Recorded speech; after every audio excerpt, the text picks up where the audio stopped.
Warning, the following audio transmission is based on theory and is intended for entertainment purposes only. It's Doomsday and its affiliates will not be held liable for anything your dumbass does. Listener discretion is advised.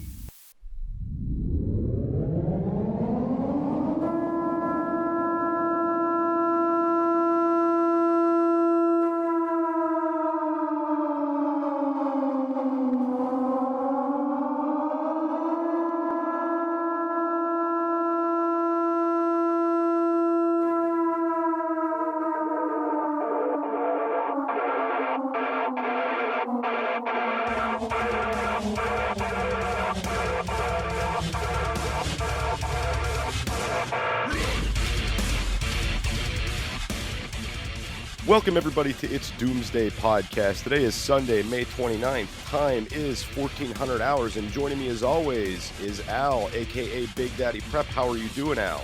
I am fine. I am froggy fine today on a beautiful Sunday. Wonderful day. I'm good. Awesome. And we have a special guest today, one of our people in our TikTok prepper community, Prepped and Prepared. Welcome in. How are you? I'm great. How are you?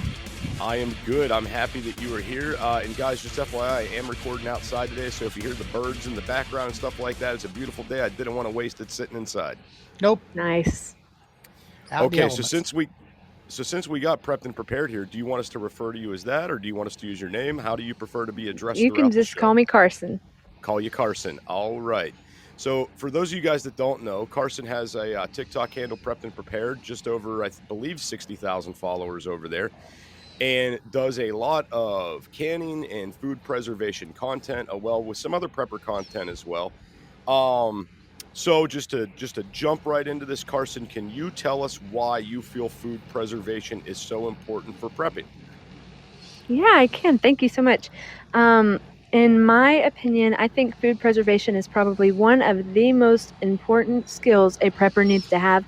And I would even argue before growing food, because what's the point of having food and growing food if you do not know how to store it?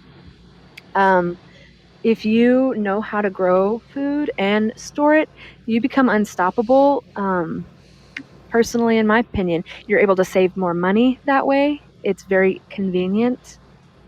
Just going down the line, I just think it's a really, really good skill to have. And this is a skill I have not acquired yet. Al, do you do any canning?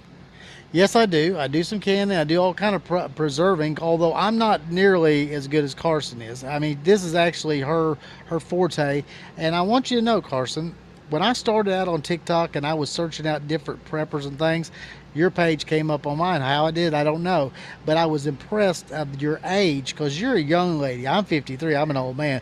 A young lady your age knew how to do these things and was able to teach and show, and you have blossomed so much. But I do some canning, but I learn a lot from Karson. That's a fact. I mean, when you're older and you're more experienced, you can learn from other preppers. So when you think you can't learn something, well, you need to do some self-checking, because she teaches a lot. Thank you. Awesome. And Karson, something I never got to ask you before, and it may be on your page and maybe I just missed the video, but who got you into this? Yeah, so my great-grandmother canned. She did not pressure can, but she was the president of the farmers market where we are from. And so she canned a lot of jams and jellies and fruits. And so I kind of had a background in knowing about it a little bit. But as COVID hit, I really wanted to get even more into food preservation and whatnot. So me and my best friend started doing research on it, and it turned out I had some friends in the community that I'm a part of who are older women who have just canned their entire lives. So they sat down with us and they taught us how to do it. And from that time on, I just canned every single day. I canned anything I could get my hands on. I just wanted to learn everything I could about it. And so I've just been canning for years at this point, and I just love it. It's a fun hobby I have. Very, very cool. So I know you get asked this question a lot. I see this in your lives. Everybody asks this question. But for our listeners out there, what would you recommend that they can first? Oh, that's a great question. Whatever you will eat and whatever scares you. If you follow my page, or there's a few other really good canners on TikTok, If you just follow a tutorial and follow the recipe, do what scares you, because then it's out of the way and then you're good to go. So for a lot of people, for some reason, it's meat. They're scared of pressure canning meat. They're scared that it may go bad. They're scared their canner might blow up. They're scared they'll make their family sick. If you follow the rules, or if you follow how somebody teaches you, it's very unlikely that will happen. And you'll get to have that fear out of the way, and you'll feel like you're on top of the world, and you're like, I promise you'll be like, I want to can everything. What can I not can so that I can everything else? And that's a good question. That was going to be something else I wanted to ask Ness, but I saw Al just unmuted. What's up, Al? You got something you want to add into that? Well, I just wanted to stress out there that anyone that is a prepper or has a prepper community, that if you don't have someone in your community that knows how to store food for long storage, whether it be canning or salting or smoking or whatever, especially Karson, she's a canner. If you don't have somebody in your community like that, you're gonna be in sorry shape. I mean, people need to recruit someone that knows how to do this into their community, at least one person, because food preservation is huge. And I didn't realize the things that could be canned until I started watching Karson. And there's a couple others that are on TikTok that are great canners. And as I watch them, I'll go, my God, I didn't know you could can that. I mean, you see it canned in cans, but I'm like, my God, like the canning of milk. When Karson did the canning of milk, that just blew me away. It's astounding the things that you can. But my question to you was about all the things that you can. What is the hardest thing, and where did you fail the biggest? And you go, oh, hold on, I got to research this, because there are failures. We all fail at everything when we try first time. Yeah. So first I want to preface, for people who are watching, I identify as something called a rebel canner. That is a canner who has moved outside of the USDA standards. If you are a beginner canner, I highly suggest you learn the USDA rules first. And I always say learn the rules first so you know how to break them properly. And I highly suggest people do their own research. So a lot of people outside of America, almost every single person outside of America, does not follow USDA standards. They water bath everything. The Amish rebel can. A lot of old timers will rebel can. And I say that because you brought up the canning milk. Canning milk is a rebel canning recipe. A lot of people, the USDA does not recommend that because they have not had the funds to test that for themselves. So they say, we cannot recommend that because we haven't tested it ourselves. However, you find canned milk in the store. It's been done for centuries. Everybody outside of the US basically does it. So I highly suggest, for learning rebel canning recipes, having somebody to teach you. I have a course coming out in a month that will be teaching and touching on that, so that people have the confidence to be able to do that. But you said, what is the hardest thing I've ever canned? Right now, I am working really hard on bread. There are certain breads you can. You're able and capable of canning. However, if you're a rebel canner, there's a lot of really cool white breads that a lot of people have been canning. And I still haven't gotten the hang of it, but I'm slowly learning. And I think that tends to lean more towards my needing to perfect bread making before canning it. And so that's probably the hardest thing I'm working on right now. Is there anything that you recommend not to can? Like, is there like one item where you're just like, don't can it, either because it's too difficult or it's just like a waste of a can, or preservation side of that? Yes. So, as a rebel canner, there's kind of a saying, it's anything can be canned. It's just probably shouldn't. And a lot of things like that are like watery vegetables like squash or greens. A lot of people don't prefer the way they taste and the texture after they're canned. So I always recommend dehydrating those or freezing those, because they tend to do better that way than canned. So on a basis of like, you might want to experiment if you like the texture. If you don't like the texture, there's no point in canning it. Another thing would be, a lot of people will can water to have sterile water, and that's great. But if you need your meat preserved and you have an extra jar, there is a jar shortage right now. I would recommend doing your meat before you would do extra water, because you can always rotate your water out right now. What else? That's my opinion, is if it's a texture or taste thing you don't like, or if it's like it might go better canning something else because there's a jar shortage. Hey preppers, do you want 10% off survival food? Go to www.readywise.com and use code DOOM10 at checkout for 10% off all your survival food needs. Again, that's code DOOM10 at checkout at readywise.com, DOOM10 for 10% off at readywise.com.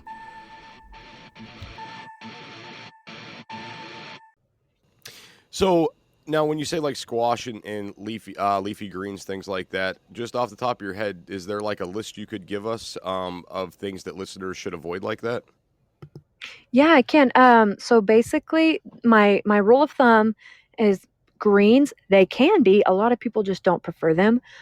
Or a vegetable that is very watery. So squash, leeks, cucumbers, celery, watermelon, things like that. When you talk about things like that, they can be canned. You can definitely do it, but they just turn out better dehydrated. So things with a lot of a high water content.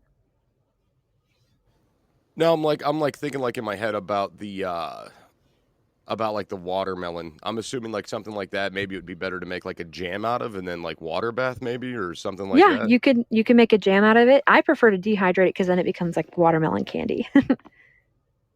I'm gonna have to try that. I've never had You do. dehydrated watermelon before. I I'll have to have it make you some and dehydrated. send you some. Yeah, or that. I'll look for it in the mailbox. You know, a question I have. You know, I mean, you're a young lady. You're definitely a young lady. Okay. Do Thanks, you have a Al. Do you have a problem with people and older people not wanting to listen or not wanting to take your advice because of the fact that you are younger? I mean, I never equated knowledge with age. I mean, yes, you become more knowledgeable as you get older, but just because someone's young doesn't mean they're not knowledgeable. So, do you ever have a problem with that? Do people ever say, "Oh, hold on a minute, she don't know nothing," or "She's too young to know anything better"? What do you know about that? Do you ever have that problem? Mm. Because I could see that could be an issue, you know, with age. If I'm being completely honest, that used to bother me when I was even younger than I am now. That used to really bother me. I have taught classes and I've kind of been in leadership positions since I've been a very young, like preteen. Um, I'm really active in my church and I have been leading worship and teaching classes and all that since I was 12. So I'm used to being the youngest kid on the block. It used to really bother me when people would kind of default and kind of be like, she's young. But if I'm being perfectly honest, that's on them.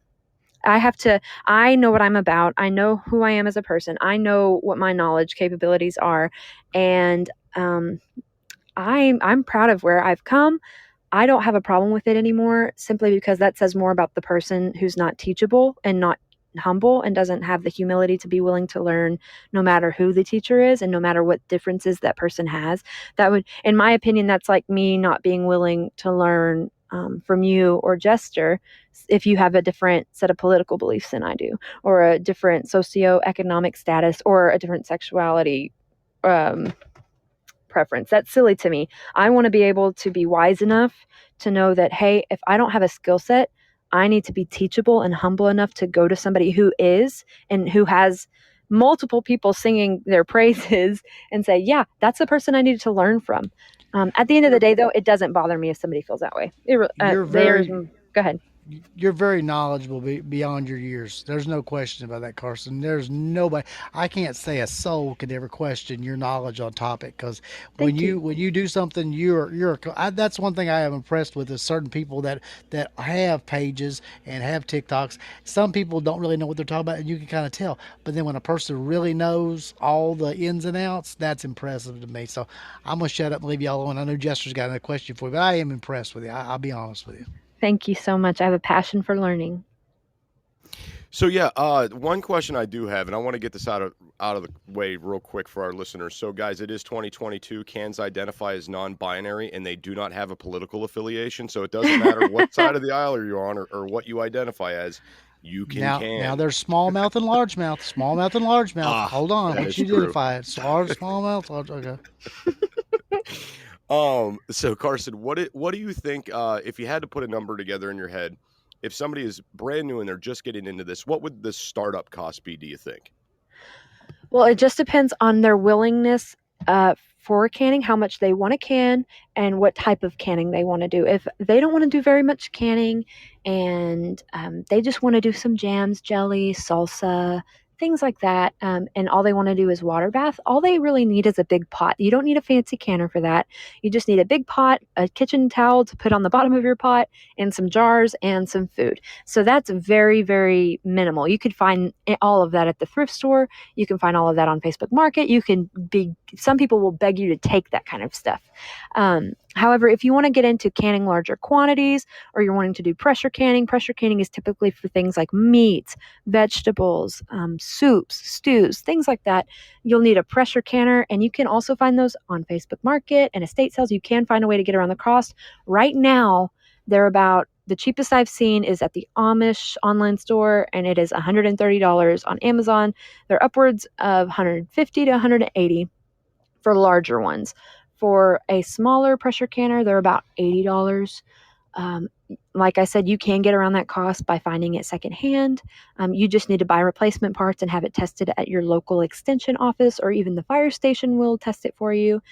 And then you have jars. Jars are about $10 to $12 a case, depending on your location, unless you get them secondhand.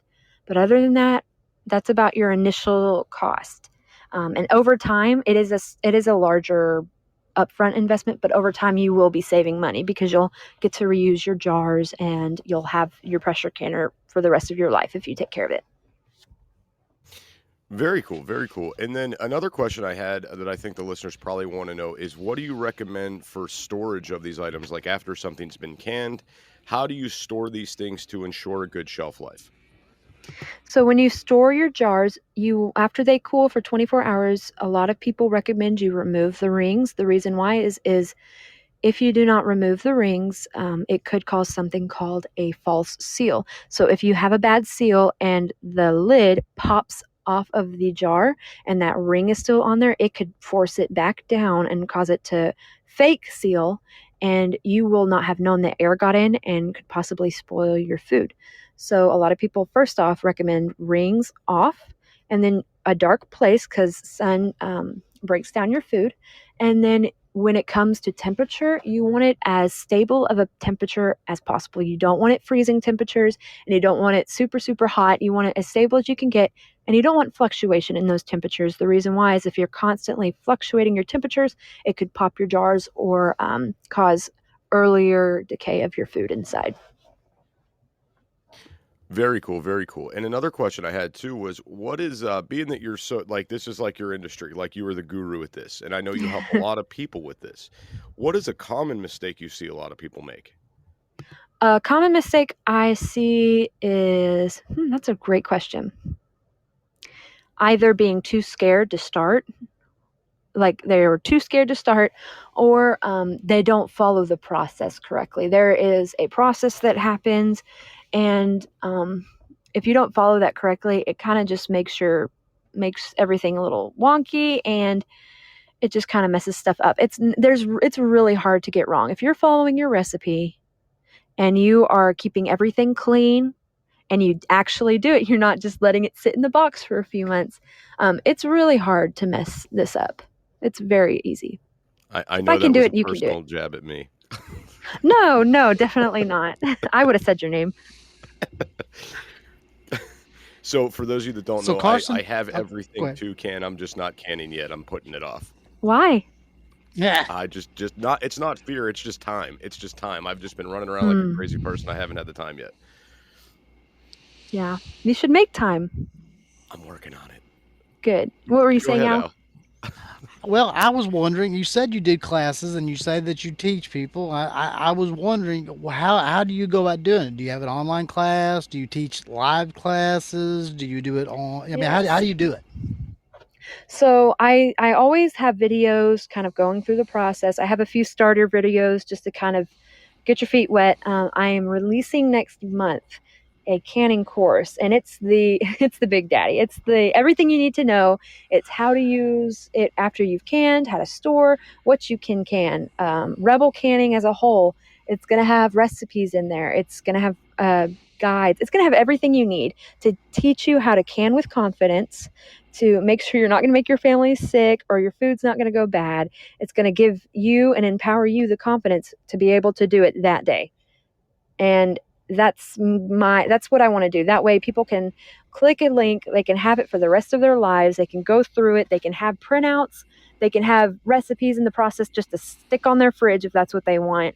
And I'm going to make it since I can't be there with you in person, I'm going to work my hardest to make sure that I am there online with you, so it feels like I'm right there giving you the confidence and giving you the steps so that you don't feel alone in doing this. I got a great name for that. What is it? Karson's Canning with Confidence. I love that. I am working on naming it Canning with Confidence. So Karson's Canning with Confidence. That sounds good. I would buy that book. Jester, would you buy that book? I would buy that book. Matter of fact, put me down for one right now. If I had time to read it, yes, I'd absolutely buy it. So, because we are a prepper show, there is another question I had too. Yes, sir. And I haven't seen anybody talk about it. I haven't seen anybody do it. Could you do canning on an open fire? Is that something that's even possible? Yes. Yeah, it's Rebel Canning, but yes, you can. I don't show my favorite canner online because the whole bottom is completely black from open flame canning. Yes, you can. It's easier to water bath over an open flame because it's easier to keep water boiling than to keep your heat completely steady the entire time to make sure that your pressure does not fluctuate, but it can be done. Yes. So let's say that you're in a cabin in the middle of nowhere, you're kind of off grid. It's the summertime. It's still hot out. You don't want to get the stove hot in the house. You could build a fire outside and do this outside then? Yes, you could. I do not recommend it for beginners. I think you should probably have a handle on what you're doing and kind of know the signs. You could also, a lot of people use camp stoves, propane burner camp stoves, especially when me and my friends in the summer have 1,000,000 pounds of something to can, we'll all get together outside and have camp burners, and we'll just line up canners and we'll just get everything going and just do hundreds and hundreds of jars at one time.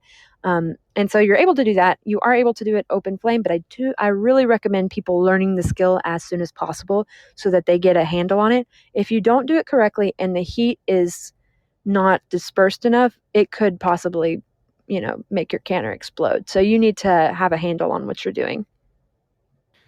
Gotcha. So a very well-controlled fire. Yes, sir. Okay. Now, I know that you're talking about doing the classes online, things like that. Do you want to plug your Patreon? Because I know that that's something that you got in the works.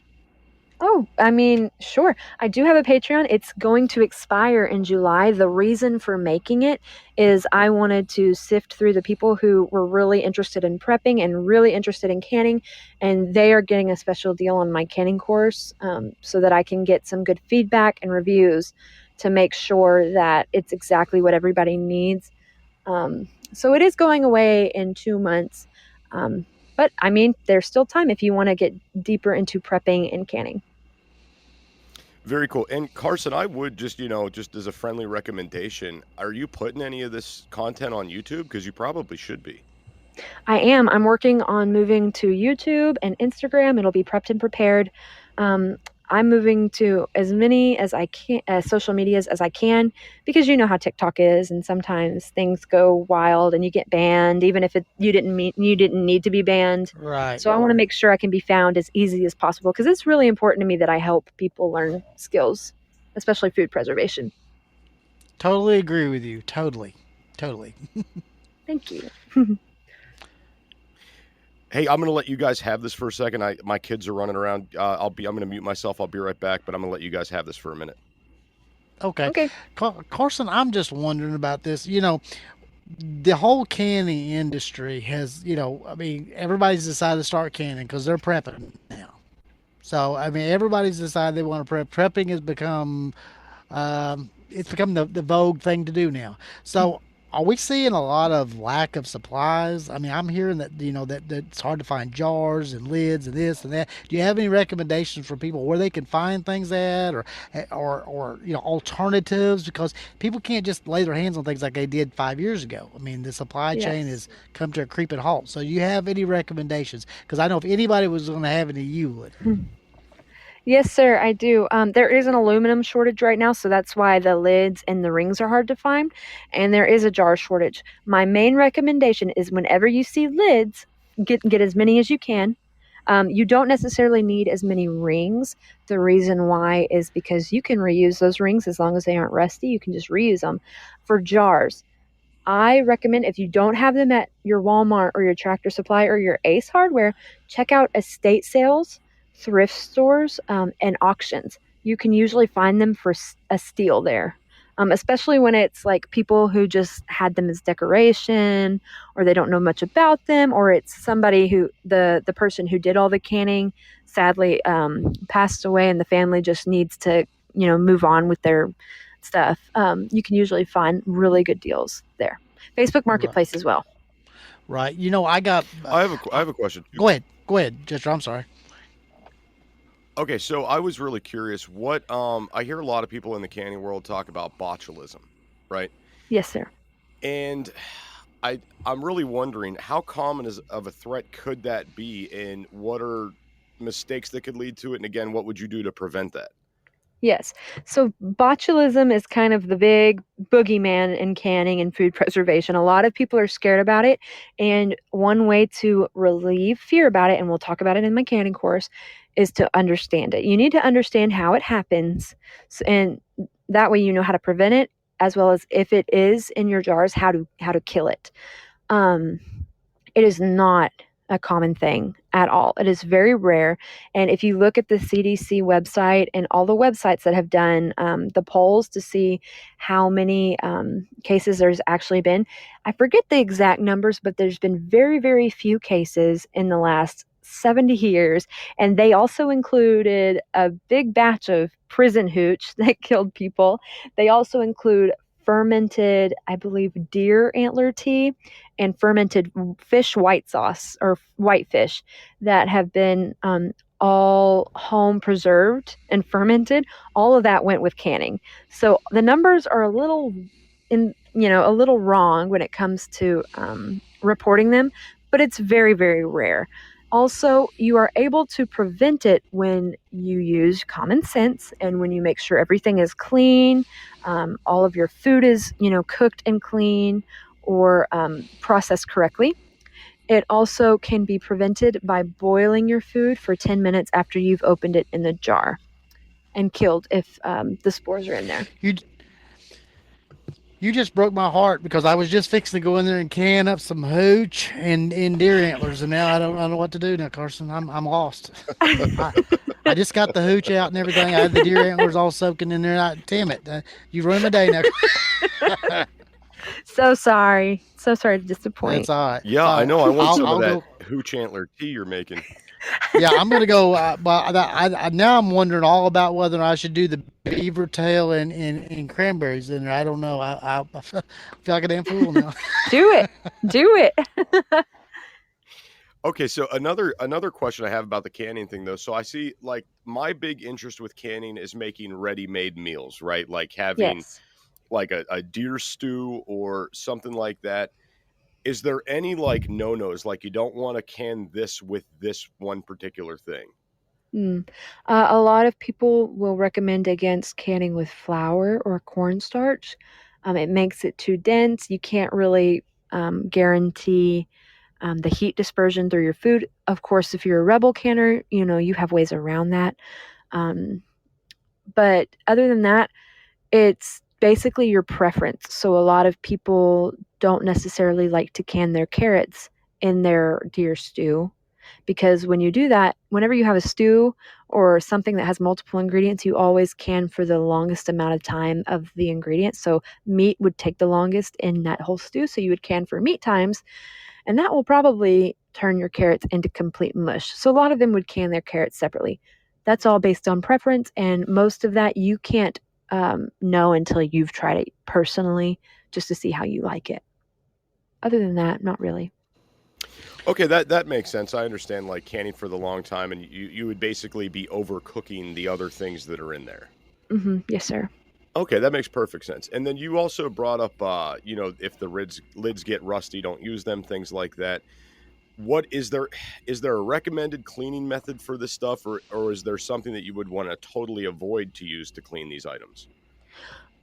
Good question. I personally would not use vinegar. I do wipe my rims with vinegar, but then I let them dry before I put my lids on. Um, Other than that, because that would break down the metal and the rubber seal around the lid. Other than that, soap and water. There's a lot of people that will sterilize their jars by boiling them before use. A lot of people will rebel do it and sterilize them in the dishwasher. There's some people who say, you know what, I'm pressure canning. It's just like an autoclave. It's going to sterilize everything, so I'm just going to wash it with soap and water. So that's all based up to preference, but anything like vinegar, I wouldn't recommend. Gotcha. Okay, that makes perfect sense. And I know we talked before about having backup parts for your canners, seals and gauges and things like that. Is there like, say it's Doomsday, it's the apocalypse. Do you think there's a good number for seals and gauges that someone maybe should have on hand? Yeah, so there's a lot of people who have never changed their seal and they've never had a problem. They will just lubricate it with cooking oil before they can, and it's perfectly fine. I know that the USDA recommends that your parts be replaced every 2.5 years, 2 to 2.5 years. I like to always have a handful on, like the seals. I like to have a handful. Um, if you have a dial gauge, which is just a number to tell you what pressure you're at, I like to have a couple of those on hand. And then I always like to have extra weights. That's what brings your whole canner up to pressure, whether it's a normal weight and it doesn't have any kind of control on it, or if it's a weighted weight that won't let your pressure go to above a certain pressure. I like to always have a variety of those and a couple of those. Yeah. So I didn't know that there was different weights. I I didn't bought know an that was a antique thing. canner. If you have an antique canner, I would take it to either your local extension office or your fire station. And after replacing all of the parts, I would replace those parts. I would have them test it, because the main problem people have when it comes to blowing up their canners is a broken vintage canner. Like if you have those dial gauges, the numbers that tell you where you're at, if those get bumped, it will mess up. And then if you have the weight that doesn't control the pressure, you could go up over pressure and it could cause your canner to explode. So I highly recommend, if you have them, get them tested. It's free to get them tested, and people are more than happy to get them tested to test them for you. And you have the peace of mind of knowing that you have new parts. You're not going to blow up your kitchen. It's Right. So I don't want to blow up Big Daddy. I'll be honest with you. I really don't want to. I'm going to buy a new one, but I have an antique one that I bought because, it was worth way more than I gave for it. But then I got thinking, I don't know if I want to use this or not. I might find out first before I use it. So Yeah, you I'll probably totally just go could. buy I a would new just one. replace the parts. Yeah. I would just replace the parts. But that is awesome that you have that. So another question for you, Karson. Given what we're seeing in today's climate, and being that you've been involved with this for years now, are you seeing an uptick in this? Are you seeing like a movement for people that want to do this kind of food preservation? Yes, yes. I think a lot of us have seen a movement towards self-sufficiency and homesteading, and canning and food preservation just kind of goes hand in hand with that. If you have all of this food from your garden, if you have all of this meat from animals you've raised, it's a little bit hard to stuff all of that into a freezer and hope for the best. So I do see a lot of people really getting into food preservation. I think it will probably be a movement for a lot of people, and people will fall by the wayside. And if the world takes a little bit longer to go to pot and grits hit the fan, I think some people will just kind of be like, oh, it was just a phase, it's just a fad. But I think it's really going to stick for a lot of people. I'm really excited that my generation, there is a hand of my generation and your generation that is picking this back up and saying, you know what, we need to dust off this skill and we need to learn it for ourselves, because we can't depend on anybody but ourselves. Gotcha. And then, Karson, I have a question with that I have to sneak in on you here. Okay. Something we don't get to talk about on the TikTok. Okay. I want to know if Karson can shoot.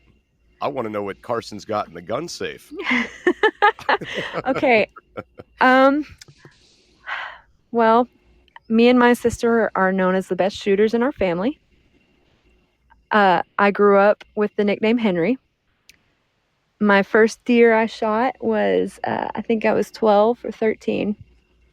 and dropped her where she was.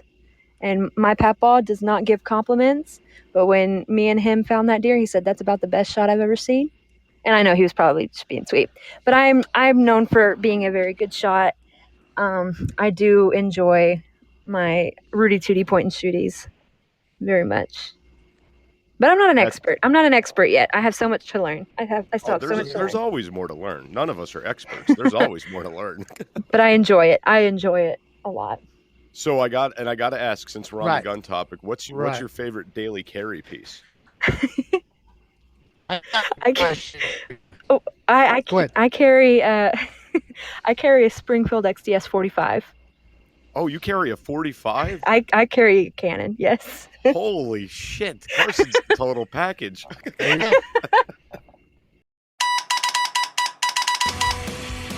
Hey preppers, do you want 10% off survival food? Go to www.readywise.com and use code DOOM10 at checkout for 10% off all your survival food needs. Again, that's code DOOM10 at checkout at readywise.com, DOOM10 for 10% off at readywise.com.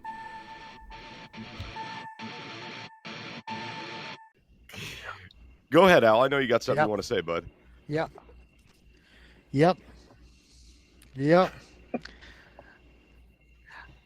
I got a question. I got to know. Okay. Now, we know you can, and we know you shoot. Right. But I want to know, what does Karson do? What is your hobby that you do other than canning? Because I know there's something that you got to be passionate about that you do other than just canning. Because we've talked canning now. We want to see the other side, flip side. Well, I love to prep. I love all those types of skills, whether it's learning my herbs and medicines. I love foraging. I love hunting. I love fishing. Apart from prepping, I love music. I play the piano. I play the ukulele. Everybody in my family kind of has an instrument, so I really enjoy singing and playing music. Other than that, just prepping and everything related. See, we don't get to see that on the TikTok, so we don't get to see that part, that side of you. So that's what we're trying to do, pull that side out. Okay. All right. I'll have to make some more videos. That's awesome, Karson. I didn't know there was so much more to you than just canning. Well, I'm glad because I love to can, but there's so much more in this world. No, I'm just right. I just didn't picture Karson like out deer hunting. Really? No, I did. That's awesome. I did. Thanks, I could kind of see it. I can kind of see it from a distance, but I can see it. Yeah. We I didn't see all the 45 though, Jester. I'll be honest with you. I see maybe a 40 cal, something like that, but I didn't see a 45. If I'm gonna do it, I'm gonna do it right. So. Carson's rolling around with God's round in her pocket. Jeez. I'm from Texas. Everything in Texas is bigger. Yep. God, wow, that's awesome. I mean, I carry a 45 long Colt. No big deal. No big deal. No big deal. Yeah. Here I am, the little guy. I carry a 40 cal. So. Hey, whatever stops him. Whatever stops him, Al. Yeah, I think I got a signal issue today more than anything. But no, I just I'm gonna get off here and I'm gonna mute for a minute because I think I'm having a signal. I think we lost Al. He muted himself to try to bring the signal back up. Yeah, Al, I just wanted to let you know that we're not talking over you. There's just we have a little bit of a delay today, so I just want to let you know we're not being rude and talking over you. That's all. So Karson, you possess a lot of skills outside of the realm of just canning. That's awesome. I'm happy I'm getting to know some of this information now, and I'm kind of upset I never asked these questions to you before, since we do communicate outside of the TikTok. Hey, that's okay. Yeah. So I got to ask too, once again, Prepper Podcast, what's a big new prep thing you're working on at the moment? Let me think. I'm reading through that book, The Lost Ways. I really enjoy that. If y'all haven't seen it, you should get it. It's got everything in there you need to learn. It's like Prepper's Paradise book. I'm going through there and I'm working on skills there. I'm working now. I'm a gardener. I like to garden. I'm not proficient in it yet, so I'm trying to be better at it, and I'm working on some experimenting. I have a really cool prepper friend who's in IT, and he's super smart, and he's 10 times smarter than I will ever be, and he is just awesome. And he is doing an experiment with growing food and finding a way to, produce more in less space, as well as making it hardier and more pest resistant. And he's having a really good go about it. And so he's kind of helping me do my own experimentation with all that. So that's what I'm working on, gardening and learning more skills. Very cool. Yeah, I think that's so. A lot of people underestimate having the prepper library and having the books on hand. And I try to preach that a lot, guys. Have books, have books, have books, right? Yes. When the shit hits the fan and there's no more internet to go back and research something, or if you didn't download all Karson's videos about canning, you're going to wish you had that book. So, Yep. Knowledge is king. Knowledge is king. Absolutely. Yes. I couldn't agree with that more. And we are coming up on our time frame here. So, Al, do you got any final questions for Karson? I didn't know, not a question. I just want to give her a pat on the back. I want to tell her, you're a fine young lady, and I am so impressed with the growth that you made, because I remember your first videos and you were kind of shy, and you've really come out of that shell. I'm very proud to say that I found you a long time ago, and I mean, just super, super. And if you haven't checked out her TikTok page, if you haven't checked out her content, you need to, because if you're not, you're missing out. That's a fact. Thank you so much. That means a lot coming from you. I 100% agree Thank with you. Al. And guys, if you do want to find Karson on TikTok, you look her up at Prepped and Prepared as her TikTok handle, and go on there and start absorbing this information that she has, because it's really, really, really good content. And also you could find Al on there at big_daddy_prep, and you could find me on there at its Doomsday Podcast 2.0. And guys, you really need to be watching Karson and look out for these things that she's got coming up within the Patreon and within the YouTube. It's very, very cool, guys. Get that knowledge while you can. And email us at itsdoomsdaypodcast@gmail.com. One more thing I want to throw out there. Well, actually, two more things I want to throw out there. A lot of you that listen to the uploads on Spotify or Apple or wherever know that we also do a live show. My live show is being moved to Monday nights at 10 p.m. Eastern Standard Time. I can no longer do Sundays anymore. But what's really cool about this is when you guys get up Monday morning and you hear this episode, know that we're going to be live the same day later in the day. And if you want to comment on those episodes or come in and listen to what we're doing that night, maybe if we're doing a follow-up or something, all you got to do is get the Podbean app. And the second part of this is if you get that Podbean app, Al does his own podcast on there now as well, live, multiple days a week. Al, what days are you doing your show?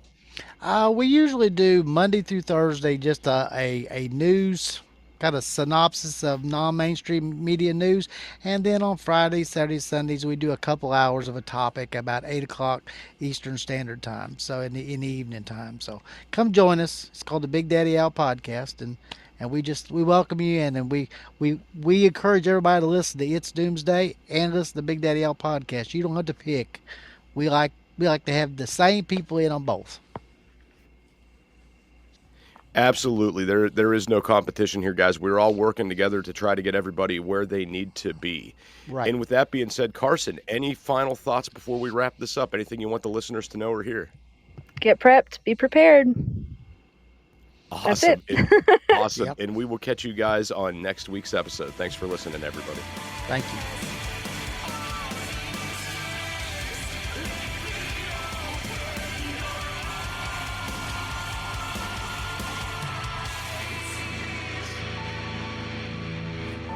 This is an emergency action message.